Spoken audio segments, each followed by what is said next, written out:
खाने के बाद मीठा खाना किसे पसंद नहीं होता है। आजकल लोग खाने के बाद रसगुल्ला, आइसक्रीम के साथ ही तरह तरह की मिठाई खा रहे हैं।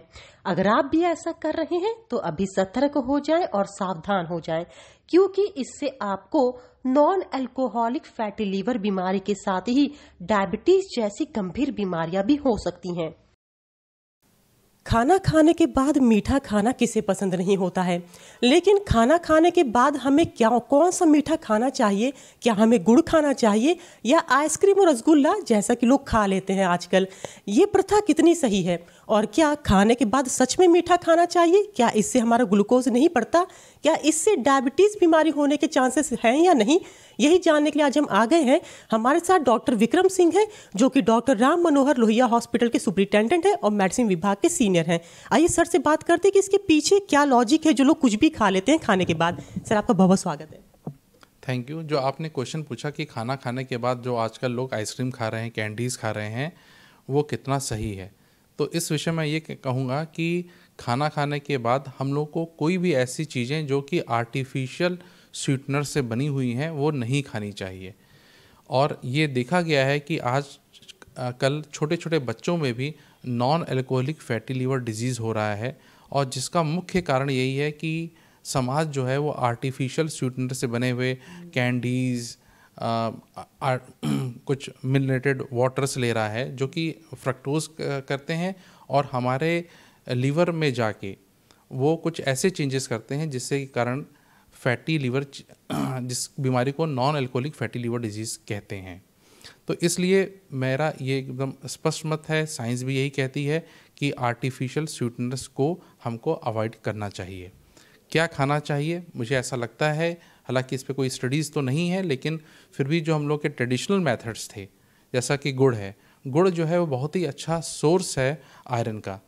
तो अगर किसी को बहुत ज़्यादा क्रेविंग है कोई स्वीट खाने की, तो उसको अपने ट्रेडिशनल मेथड लाइक गुड़ को यूज़ करना चाहिए, जिससे कि उसके स्वीट की क्रेविंग भी ख़त्म हो जाए और उसका आयरन प्रोफाइल भी इम्प्रूव हो। सर, खाने के बाद ऑलरेडी हमारे जो बॉडी में ग्लूकोज होता है वो बढ़ जाता है।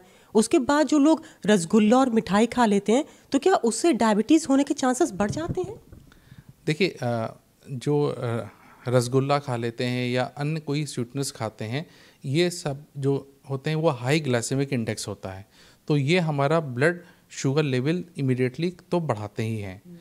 लेकिन हर चीज़ डिपेंड करती है कितने किलो कैलोरीज आपने लिया।